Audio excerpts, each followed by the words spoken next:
Bueno, bienvenidos a este encuentro de Charlas del Sur. Estamos con un candidato a diputado nacional de Chile. Él es Roberto Lobos Villaseca. Es filósofo, tiene algo que ver con nuestra provincia Mendoza porque algunas de sus cuestiones académicas han sido en Mendoza. Gracias, Roberto, por atendernos y por estar presente, ¿eh? Muchas gracias, Gustavo. Eh, no, queríamos hablar de Chile en virtud de toda esta cuestión que ocurre, de lo que ha sido el gobierno de Boric, de lo que viene, de, de lo que empezó como una lucha juvenil y estudiantil y después se canalizó rápidamente. Para los que estamos afuera, y corregime, por favor, eh, Boric, a mi entender, no cubrió demasiadas o todas las expectativas que había generado. Ujú. Pero bueno, es muy difícil llegar al poder de la forma tan rápida que llegó este hombre y hacerse frente a un país que no es fácil, con los hermanos chilenos a quien uno aprecia y quiere mucho. ¿Cómo ves vos que ha sido este gobierno de Boric? ¿Qué sensación te produce? Bueno, yo en este periodo de los últimos 4 años he sido más bien opositor, no un opositor no reaccionario, ¿no? Se ha acompañado todas las medidas que han sido progresivas para la clase trabajadora y los sectores populares y se han criticado aquellas cosas que no estaban dentro del programa de diseño original y que Gabriel Boric ha ido dando concesiones a la derecha en el proceso durante su primer gobierno, ¿no? Porque muy probablemente se ha preparado y se ha encargado de tener un segundo mandato en un candidato joven, ¿no? A futuro ha tejido relaciones de poder y ha mostrado, ¿no? Cierto liderazgo para la continuidad neoliberal. Yo creo que son activos que él ha conseguido en términos de actor político. Como tú decías, ¿no? El Frente Amplio, que es la fuerza que él conduce, que en un comienzo fue una conglomeración de partidos y una conglomeración de movimientos, muy amplia sobre todo, ¿no? Con participaciones de organizaciones de izquierda y también progresistas, llega al gobierno después de haber sido un líder estudiantil, ¿no? Como tú planteabas ahí al respecto. En 10 años es lo que tarda en un partido emergente en llevar un candidato presidencial capaz de dirigir el país.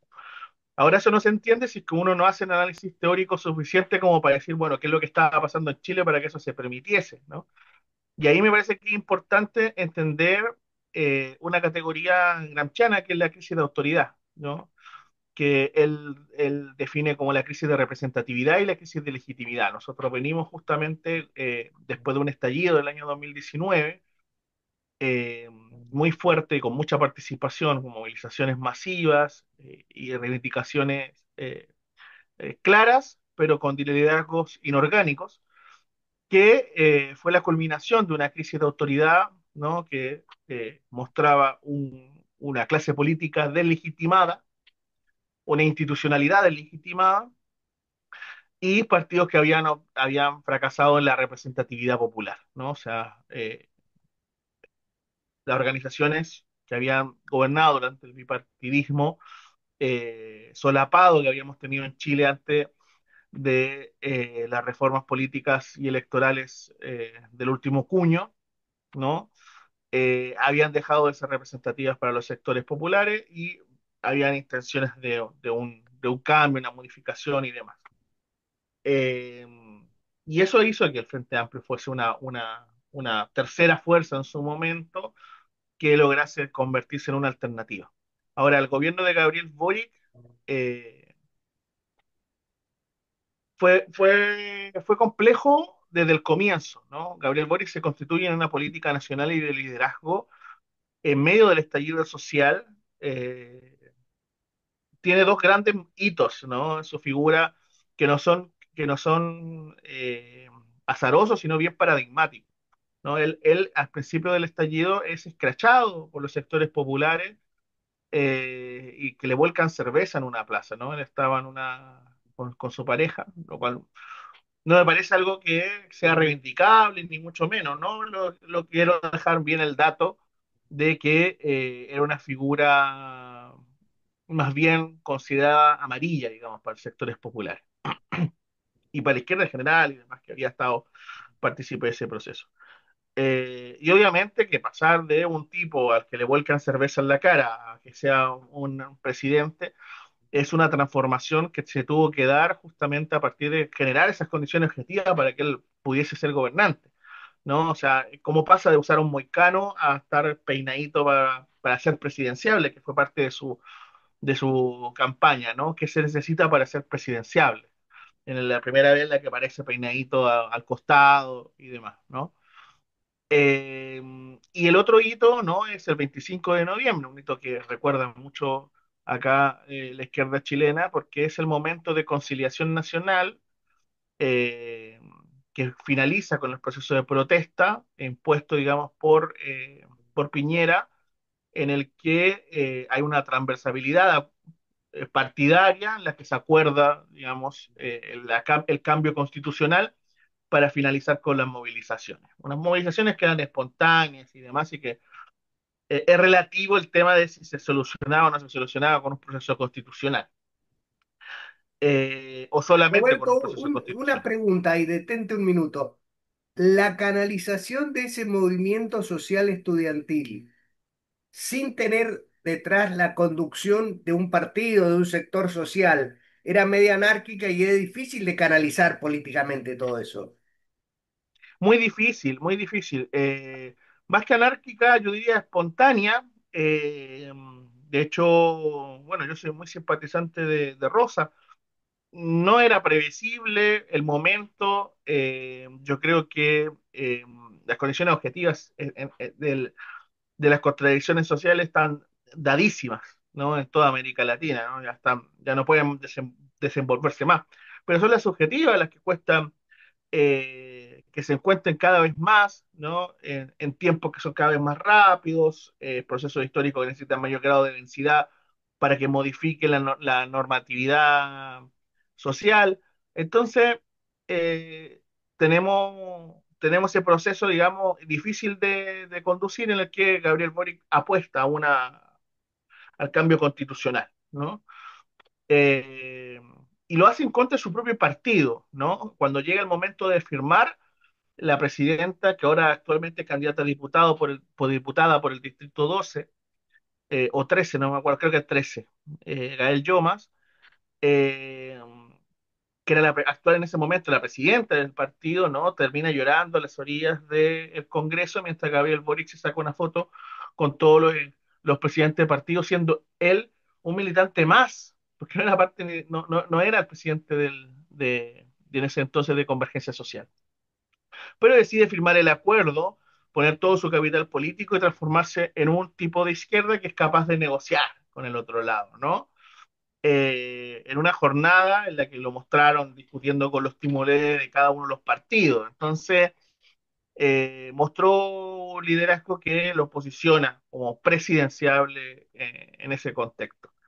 Y ellos vienen a suplir la legitimidad y la representatividad fallida, pero él rápidamente conforma un gobierno no de partido, ¿no? A diferencia de lo que se suele hacer clásicamente de yo soy militante y líder de un partido político, ahora me toca gobernar, llamo a los míos y llamo a los presidentes de cada partido para que organicemos. Él seleccionó a dedo a una generación con la cual ya había militado en su época estudiantil y conforma una especie de partido transversal, ¿no? Con liderazgo del Partido Comunista, liderazgo de RD, liderazgo de Convergencia, liderazgo de Socialismo y de herederos de Bachelet también, y conforma un partido muy bien pasándose por arriba, ¿no? Las decisiones políticas partidarias. Él convoca a los militantes del PC que quiere. No discutió con Guillermo Tellier, que todavía estaba vivo en ese entonces, y le oye, necesito cuáles son los cargos que ustedes van a solicitar, ¿no? Sino yo pido a la compañera Camila Vallejo, pido a la compañera Carol Cariola, etcétera, ¿no? Y ahí ya empieza la construcción de un gobierno no partidista, un gobierno centrado específicamente en su visión de estadista, su visión de mundo, su visión política, y comienza a tener varios traspieces, ¿no? Yo hasta ese momento fui parte de lo que fue el triunfo de Gabriel Boric. Nosotros acompañamos ese proceso hasta el triunfo del gobierno y yo me retiré justamente en ese proceso de conformación de los liderazgos estatales para el ciclo que venía, principalmente porque hubieron muchas indicaciones de que esto venía mal, ¿no? Lo primero es que se llama como ministro de Hacienda Mario Marcel, duró prácticamente todo el gobierno, ¿no? Se despidió ahora último, eh, que encontró pareja, además, ¿no? Pero duró 3 años y medio, digamos, el ministro de Hacienda, y un poco más, eh, que era un representante de las políticas del neoliberalismo. Entonces ya de por sí, ¿no? La elección del ministro de Hacienda, que era un guiño hacia el empresariado de que no venían cambios fuertes, ¿no? Sino continuidad, ya nos parecía mal. Hubieron errores, se puso gente que no estaba preparada en cargos claves, lo cual a mí sinceramente no me parece un error del cual culpar a la presidencia. Yo creo que cuando llega una fuerza nueva, por supuesto que se avanza a prueba y error al principio, ¿no? Como todo gobierno nuevo, que no haya tenido, no sea un gobierno de continuidad, ¿no? Entonces, pero se cometieron errores como la militarización del Guelmapu, rápidamente eh, dio paso atrás en la negación del TPP-11, los tratados de libre comercio, y ya antes de los 100 días, ¿no? Que siempre se evalúa a los gobiernos como los primeros 100 días, antes de los 100 días ya teníamos un gobierno eh, que había defraudado el programa político eh, con el que ganó. Ahí Eh, hacer un parate. Te quiero llevar a tu condición de filósofo para que nos des profundidad de análisis. En nuestros países, porque en la Argentina pasan cosas similares, el establishment, el círculo rojo, la élite dominante, es tan fuerte que aun cuando existieran gobiernos nacionales, populares, siempre están influenciados, siempre están atravesados, porque es muy fuerte la hegemonía que tienen, ¿no? Acá, ahí sí vamos a recordar a Gramsci con la hegemonía. Uno pensaba desde afuera, con todo el margen de error que esto tiene, Roberto, que Boric venía a hacer la contrahegemonía. No ocurrió en la práctica. La hegemonía lo termina cooptando y sigue manejando el poder atenuadamente, seguro, pero lo sigue manejando. Mira, nosotros sí, sí, efectivamente, nosotros tenemos una oligarquía muy fuerte, ¿ya? Al igual que, que Argentina, pero con unas características, también características propias. Nosotros tenemos también un sistema, una matriz productiva diferente, entonces eso hace que nuestra oligarquía también tenga unas características propias. Pero es bien fuerte, ¿no? El país está en manos Creo de que se pocas fortalece mucho familias. con la dictadura, se Sí, establece, tiene hasta normas constitucionales que la avalan. exactamente. Nosotros tenemos actualmente, después de todo este proceso de elaboraciones constitucionales, la izquierda terminó defendiendo la dictadura de Pinochet, ¿no? Y su constitución.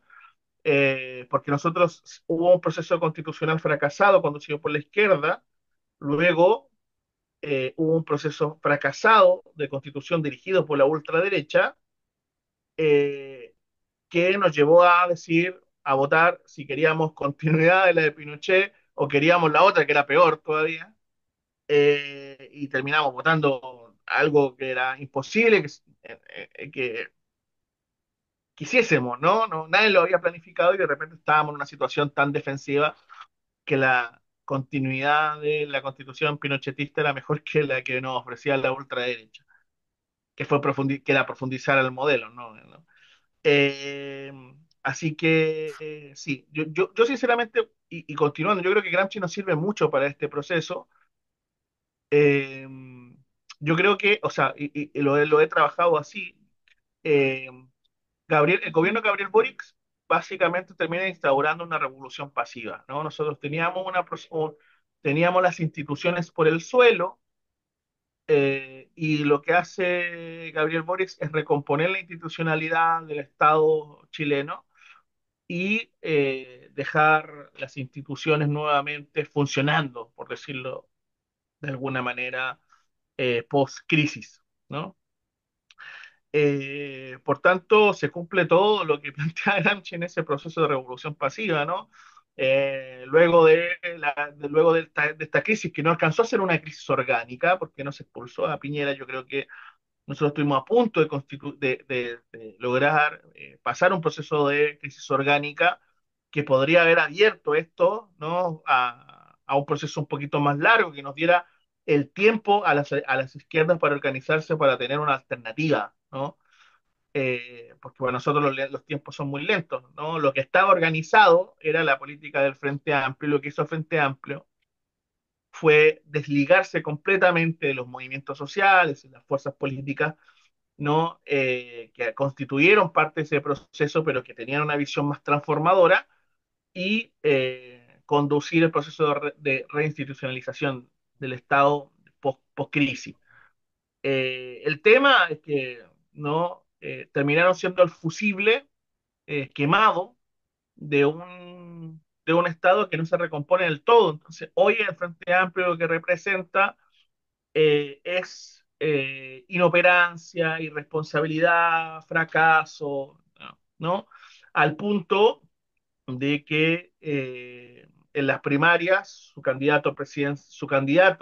carta para la presidencia, continuador de la política de Gabriel Boric, fracasó rotundamente, ¿no? Su candidato orgánico, el candidato, por el otro lado, el candidato prefigurado por el primero Gonzalo Vinter, prefigurado, ¿no? Por esta especie de partido transversal que les comentaba, ¿no? Que había armado Gabriel Boric y demás, que Carolina Toá, también fracasa, y sale un liderazgo emergente que sinceramente el año pasado nadie sabía quién era Janet Jara, ¿no? O sea, hace 4 años la ciudadanía no dimensionaba que existía alguien con ese nombre, digamos, ¿no? Es un liderazgo muy, muy fugaz, muy emergente, nacido específicamente este proceso. No era la favorita para nadie, no era la favorita orgánica del, del, de los partidos, bueno, ni del Frente Amplio ni de la exconcertación, y se nos da una instancia de disputa posible para hacer. Si bien yo creo que Janet Jara de hecho, ella misma lo levanta como don, eh, es una candidata que pone en la mesa sus capacidades de conciliación. Yo creo que es mucho más conciliadora que Gabriel Boric. Sí, al ser una militante de un partido no postmoderno como el de Gabriel Boric, ¿no? Es decir, una estructura gelatinosa que le permitía la posibilidad de reestructurarse orgánicamente y demás, y ser un partido medianamente en formación constantemente, que venía de un proceso de fusión tras otro proceso de fusión, entre medio procesos de ruptura y demás, que fue lo que es la historia del Frente Amplio. Janet Jara es militante del Partido Comunista, lo cual es una forma de militancia totalmente diferente y estructurada, en la cual ella constantemente está en un tire y afloje con la conducción política del PC. Lo cual yo creo que nos da chances a quienes nos posicionamos a la izquierda del actual gobierno a poder meter cuchara, ¿no? Yo creo que Roberto, sí, en dime. el análisis histórico, hoy tuve la suerte de vivir en Santiago algunos años, los quiero mucho, los admiro por muchas cosas. No soy de esos mendocinos o argentinos que tienen alguna dosis de desconfianza con los chilenos. Una cosa es la dirigencia chilena, que junto con algunos militares argentinos casi nos lleva a una guerra fratricida, y otra es el pueblo. En esto de imaginarse y de analizar los pueblos, yo sigo pensando allá por la época de Perón se hizo el ABC, que era Argentina, Brasil y Chile, que eso es posible. Pero a ver, recién citabas las oligarquías. Las oligarquías, eh, nosotros tenemos la oligarquía vacuna terrateniente histórica, hoy tenemos una oligarquía financiera que hace negocio con papeles y se lleva la plata. Es posible pensar, porque además esto de la liberación nacional, yo creo que ya no alcanza con liberación nacional mía, de ustedes, de nuestro país. Necesitamos algo continental. El imperio, el neoliberalismo, nos impone cosas. En el caso de Chile, bueno, desde el modelo de Hernán Bucci en adelante, con Pinochet a la cabeza, ha sido un laboratorio, se han instalado. ¿Cómo ves que haya que trabajar, si te gusta y entiendo que vas a estar de acuerdo, por la integración latinoamericana, para que seamos los pueblos unidos del sur? Sí, yo creo que hay dos liderazgos fuertes eh, en América Latina que pueden llegar a encabezar procesos como ese.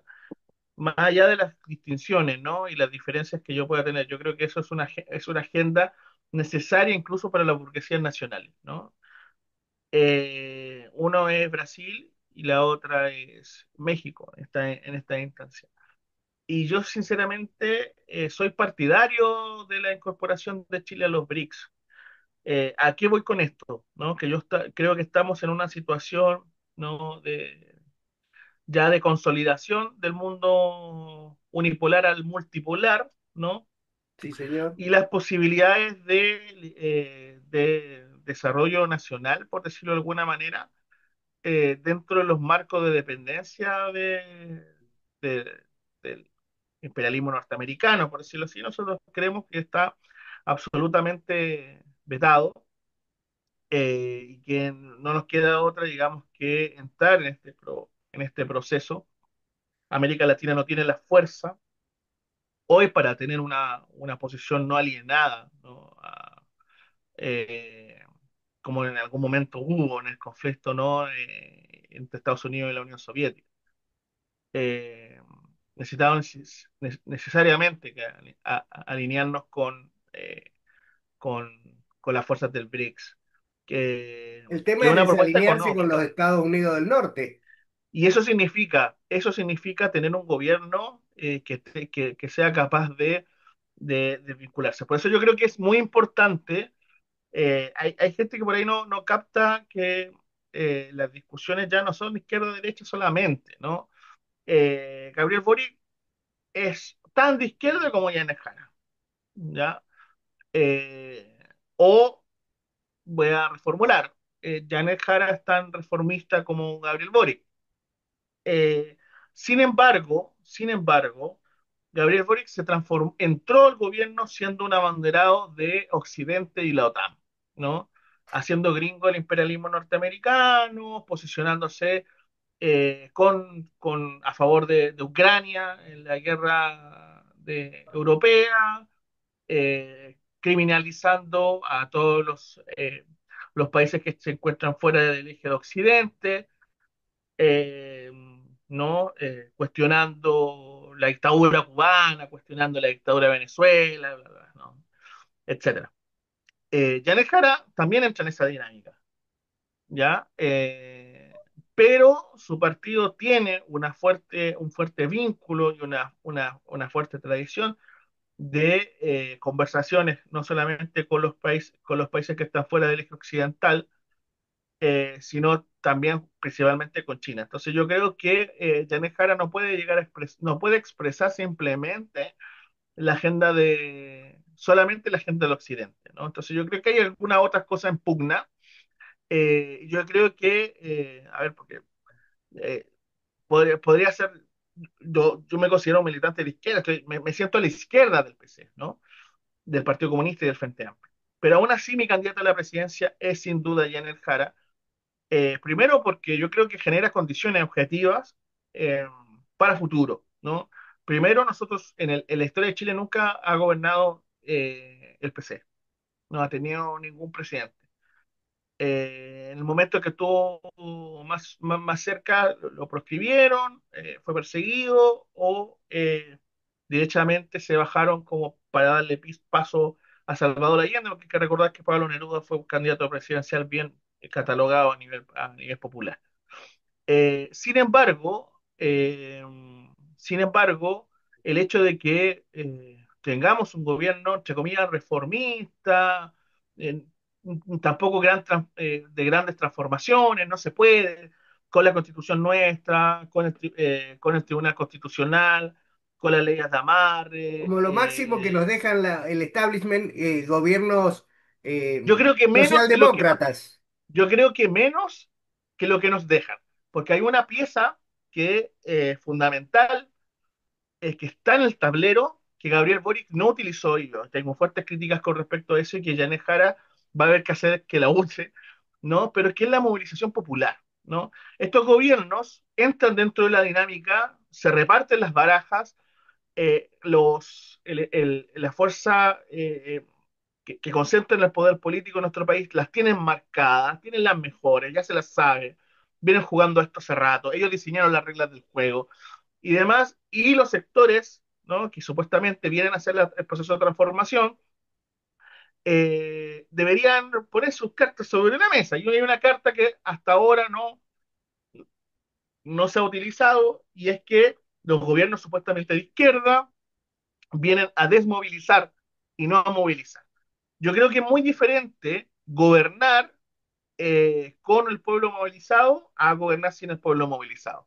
Y hay un Y detalle nosotros no menor tenemos, ahí, cuando citas ese ejemplo, es la cuestión del poder de fuego. Las Fuerzas Armadas, formadas con la doctrina del norte, es muy difícil meterlas en ese cauce. sí, sí, sí, sí. Entonces, yo creo que ese es un problema. Gabriel Boric, no, o sea, no se puede decir si hizo tanto como era posible cuando no pones en juego la movilización popular, no pides el acompañamiento. ¿Y a qué me refiero? ¿Se puede gobernar perfectamente así? Bueno, yo creo que Petro en Colombia y sobre todo Andrés Manuel López Obrador ha mostrado que es posible avanzar con movilización popular, ¿no? Con el pueblo en la calle. Y el propio presidente encabezando las movilizaciones en los momentos clave. Yo creo que se puede, ¿no?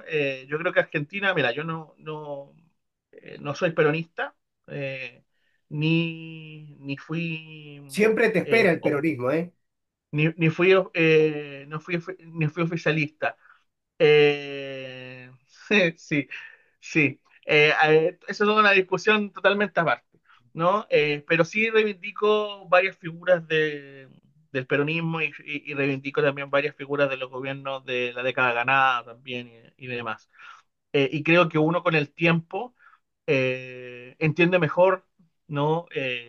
Entiende mejor la historia. Yo fui opositor por izquierda de los gobiernos nacionales populares cuando yo llegué a Argentina, y después cuando tuvo que venir Macri como para entender que habían sido errores, ¿no?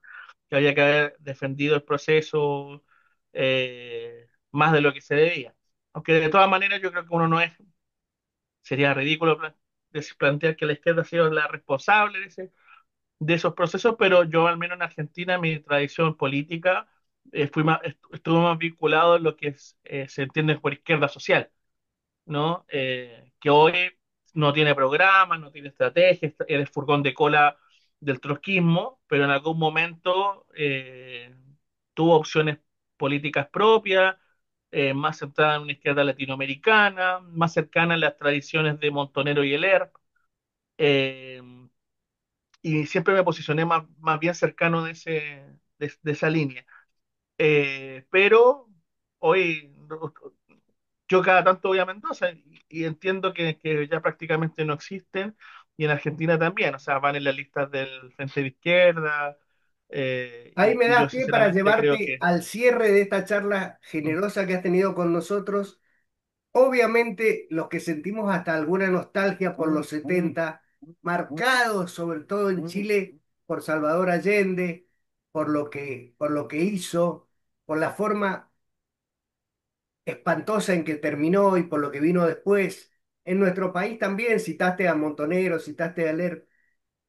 ¿Cómo ves que forjamos la unidad latinoamericana? Insisto que no alcanza con el nacionalismo país por país, es poco eso, y te voy a pedir que apelar a tu capacidad de síntesis con las derechas, con el neoliberalismo en la cresta, en la cúspide de su poder, con las pantallas, con la dominación de la construcción de sentido, con todas estas cosas. ¿Cómo ves que salimos de este atolladero? Citaste una cosa interesante que son los BRICS, pero por ahí los chinos hacen negocios y no se meten a presionar ni a poner gobiernos títere. La prueba está en Perú, donde han hecho una inversión multimillonaria con Chancay y no quieren poner un presidente pro-chino. Ujú. ¿Cómo ves este futuro? Sí, yo creo que ahí deja una pequeña vacancia que nos permite, ¿no? tener una política propia, ¿no? Salir jugando en medio de este conflicto interimperialista. Pero con respecto a lo que tú planteabas, y ¿no? con este el tema del avance de la derecha, ayer compartía un video de una dirigente afrodescendiente, ¿no? y musulmana además aparte, en mis redes sociales, que me pareció muy interesante, que planteaba, ¿no? que el genocidio de Palestina, de Zawari, el avance de Milei y demás, y otras cosas, no viene simplemente eh, por la coyuntura, sino que también había que hacerse un proceso de autocrítica con respecto a cómo encaramos, cómo somos izquierda. ¿No? Yo creo que hay dos opciones, básicamente, de cómo se encara este proceso. Las izquierdas han optado por convertirse en el centro político en estos procesos de en los que se extreman las posiciones fascistas, ¿no? Básicamente transformarse en fuerzas de contención y no en fuerzas de contrainsurgencia. Es decir, que pareciera que no se entendió nada de la guerra civil española, no se entendió nada de la derrota del fascismo, no se entendió nada de la Segunda Guerra Mundial y demás, y nos oponemos al enemigo, ¿no? político con, con posiciones más bien de conciliación que de proyecto. Y yo creo que se entiende, ¿no? Yo creo que se entiende. No así lo entiendo en Argentina. Yo ahí haciendo algunas cosas. Yo lo entiendo dentro de los países en los que no tuvimos gobiernos nacional populares, progresivos como el de Perón, de Tulio Vargas, ¿no? Y entre otros, donde la tradición todavía sigue siendo socialista, porque se cayó un relato y no se ha reconstruido ese relato, ¿no? Tenemos una izquierda que no quiere el comunismo, no sabe ni lo que es, ni sabe cómo chucha llegar ahí.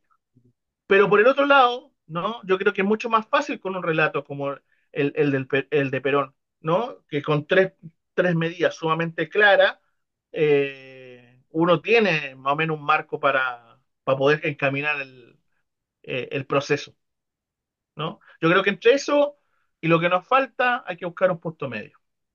Roberto, ha sido un gusto esta charla, que yo espero no sea la última. Desearte la mejor de las suertes en lo electoral y creo que esto de las unidades latinoamericanas están muy vinculadas con recién citabas a una compañera afrodescendiente, creo que con las culturas originarias, creo que Petro es otro de los líderes a tener en cuenta para estas Mm. cosas, y creo que tenemos que seguir forjándola, dejar de lado los prejuicios y las desconfianzas, y pensar que en un futuro tenemos que ser un mercado de 700 800 millones de habitantes que es tentador para cualquier parte del mundo, porque hoy el Imperio del Norte casi como que le va quedando para dominar en el mundo esto que ellos llamaron su patrio trasero, que somos nosotros. Porque en Europa están perdiendo, han perdido la guerra con Ucrania, el Davos se cae, la OTAN también. África empieza a florecer y me genera ilusiones. El sur-sur entonces nos tiene que dar una alegría. Yo te agradezco infinitamente los minutos y prometo volver a molestarte cuando pase la coyuntura. ¿Cuándo son las elecciones? El 14 de noviembre. Bueno, todo el éxito. Perdón, el 16. El 16. Me Estás muy confundí. Es que ansioso. el 14, hasta el 14 podemos hacer campaña, entonces yo tengo la mentalidad. El 14 se acaba, el 14 se acaba. No, el 16 son Eh, las elecciones, el 14 es el 14 me imagino que el 15 me desconecto completamente de y la vida, sí, del mundo. Y el 16 bueno, esperar los resultados. tipo 17 de noviembre, cuando seas diputado electo, te llamaremos para felicitarte. Un Ya, está bien. gustazo y sigamos en Nos vemos. contacto, por favor. Ya, chao, chao. Chau, chau.